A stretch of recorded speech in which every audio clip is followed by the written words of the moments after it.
शहर के भीड़-भाड़ वाले बाजारों में जहाँ जिंदगी हर पल भागती नजर आती थी, वहीं एक पुरानी सी रिक्शा खींचता हुआ वह शख्स अक्सर दिखाई देता था। उसका नाम था रामप्रसाद। दिन भर रिक्शा खींचते हुए उसकी पीठ थक जाती थी, हाथ दुखने लगते थे, लेकिन चेहरे पर हल्की सी मुस्कान रहती थी। यह मुस्कान उसकी बेटी प्रिया की सपनों की देन थी। रामप्रसाद का सबसे बड़ा सपना था उसकी बेटी प्रिया पढ़ लिख कर कुछ बने।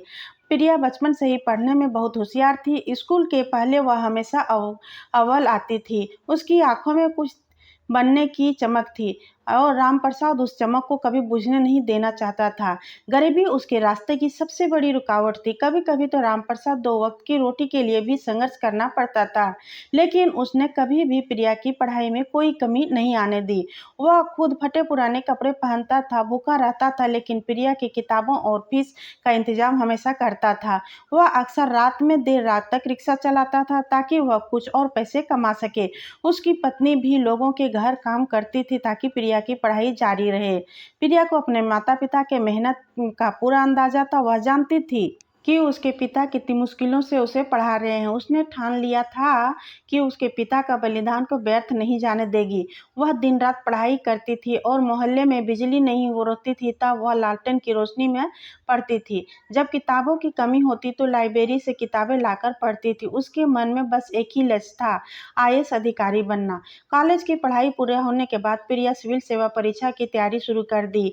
वह एक दिन बड़ी चुनौती थी। महंगी कोचिंग और किताबों का खर्च उठाना रामप्रसाद के लिए नामुमकिन था, लेकिन प्रिया ने हार नहीं मानी। उसने सरकारी लाइब्रेरी का सहारा लिया, ऑनलाइन मुफ्त संसाधनों का उपयोग किया और पुराने नोट्स की तैयारी की। कई बार उसे लगा कि शायद वह नहीं हो पाएगी, लेकिन जब भी उसे महसूस होता वह अपने पिता की रिक्शा खींचते हुए याद करती।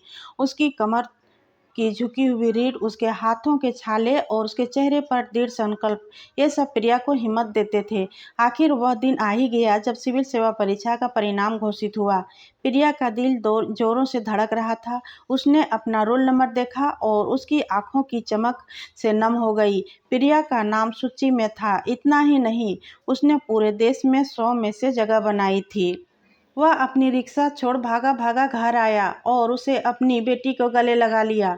सिर्फ प्रिया को जीत नहीं थी, वह रामप्रसाद की मेहनत, उसकी उम्मीदों, उसके त्याग की जीत थी। पूरा मोहल्ला जश्न में डूबा गया था। रिक्शा चालक, उसकी बेटी आईएएस अधिकारी बनने वाली थी। वह सभी एक के लिए प्रेरणा बन गया था। बड़े-बड़े अधिकारी, नेता और पत्रकार रामप्रसाद के घर आने लगे। सब ने उसे बधाई दे रहे थे। आज प्रिया एक आईएएस अधिकारी है और लोगों की सेवा करती है और समाज में बदलाव लाती है, लेकिन वह कभी नहीं भूलती कि वह कहाँ से आई है और आज उसके पिता पुरानी रिक्शा को भी देखती है। उसे याद आता है कि कैसे रिक्शा ने उसे मुकाम तक पहुंचाया। रामप्रसाद के लिए प्रिया का आईएएस केवल एक पद नहीं, बल्कि उसके जीवन संघर्षों का सबसे खूबसूरत इनाम था। एक युवा आईएएस अधिकारी के रूप में प्रिया को अपने पहले पदस्थापना पर भेजा गया। यह एक पिछड़ा हुआ जिला था जहां का बुनियादी सुविधाओं की भी भारी कमी थी। यहाँ आकर उसे अपने अब्बू के संघर्षों की याद और ताज़ा हो गई। सड़कों की हालत खराब थी और शिक्षा और स्वास्थ्य सुविधाएं बदहाल थी और भ्रष्टाचार चरम पर था। प्रिया ने आते ही अपने समस्याओं को करीब से समझने का प्रयास किया। अपने दफ्तर में बैठकर काम करने के बजाय गांवों का दौरा करना शुरू किया, लोगों से सीधे बातचीत की और उनकी परेशानियों को सुना। शुरुआती दिनों में उसे कई चुनौतियों का सामना करना पड़ा। कुछ भ्रष्ट अधिकारी इसके काम में अड़चन डालने लगे और कुछ लोगों ने उसे शहर से आई नई लड़की कहकर गंभीरता से नहीं लेते थे। लेकिन प्रिया हार नहीं मानी। उसे अपने पिता की मेहनत और संघर्ष याद आता था। उसने सबसे बड़ी शिक्षा का क्षेत्र में काम करना शुरू किया और उसे सरकारी स्कूलों की हालत सुधारने के लिए अभियान चलाया। शिक्षकों के नियमित रूप से आने और पढ़ाने के लिए प्रेरित किया। शिक्षकों की कमी थी, यह अस्थायी रूप से नियुक्ति की व्यवस्था की। अपने गांव-गांव ज्ञान ज्योति नामक अभियान शुरू किया जो स्वयंसेवकों बच्चों को पढ़ाने के लिए प्रेरित किया। सड़क को खराब हालत में देखते हुए प्रिया ने फंड जुटाने के लिए केंद्र सरकार से संपर्क किया और नई सड़कों का निर्माण तेजी गति से करवाया। स्वास्थ्य समेत सेवाओं को बेहतर बनाने के लिए उसने प्राथमिक सेवा केंद्रों का औचक निरीक्षण किया और डॉक्टरों तथा कर्मचारियों को अपनी जिम्मेदारियां ईमानदारी से निभाने के लिए प्रेरित किया। दवाइयों की उपलब्धता सुनिश्चित की, गरीबों को मुफ्त इलाज मिल सके और इसकी विशेष शिविर लगाए जाए। धीरे धीरे प्रिया के ईमानदारी और कड़ी मेहनत का असर दिखने लगा और जिले में बदलाव आने लगा। स्कूल के बच्चों की उपस्थिति बढ़ने लगी, सड़कों का आवागमन आसान हो गया। लोगों को यह बेझिझक अपनी समस्याओं को लेकर प्रिया के पास आने लगे। उसे अब मैडम नहीं, अब उसे अपनी बेटी कहा जाने लगा था। जब रामप्रसाद प्रिया से मिलने उसके दफ्तर आते थे तभी वह अपनी बेटी को इतने ऊंचे पद पर बैठे लोगों को मदद करते गर्व से फूल जाते थे। प्रिया ने अपनी पुरानी रिक्शा को भी संभाल कर रखा था ताकि वह कभी ना भूले कि वह कहाँ से आई है, उसकी जड़ें कहाँ है। यह देखकर उसके पिता बहुत खुश हुए। प्रिया को अब एक नए सूखे प्रभावित जिले में स्थानांतरण कर दिया गया। यह जिला सालों से पानी की कमी, खेती की बर्बादी और जूझ रहा था, जिससे किसानों की हालत बहुत खराब थी।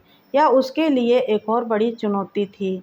जिले में पहुंचते ही प्रिया ने महसूस किया कि यहाँ का समस्या सिर्फ पानी की कमी नहीं, बल्कि जल प्रबंधन की पुरानी और दोषपूर्ण नीतियाँ भी थी। उसने तुरंत विशेषज्ञों की टीम बुलाई और ज़मीन पर जाकर के गांव का मुआवजा किया। उसने देखा कि कई पुराने तालाब, कुएं सूखे गए थे और गंदे भरे पड़े थे। प्रिया ने जल समृद्धि अभियान की शुरुआत की।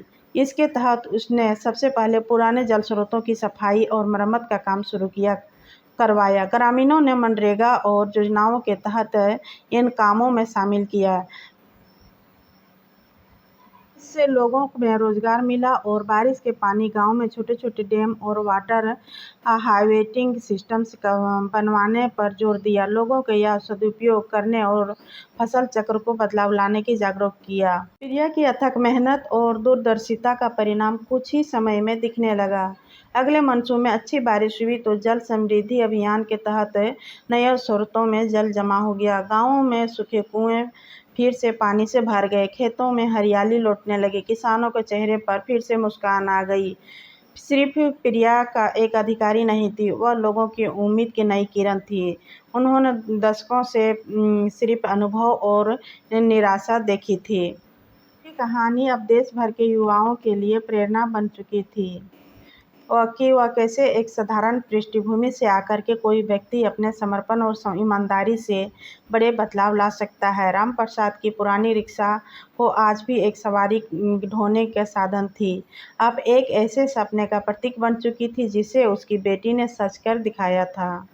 आज प्रिया एक सफल IAS अधिकारी है। वह लोगों की सेवा करती है, समाज में बदलाव लाती है, लेकिन वह कभी नहीं भूलती कि वह कहाँ से आई है और वह महिलाओं के प्रति एक अजीब सा अच्छा व्यवहार रखती है, महिलाओं के विकास पर भी ध्यान देती है।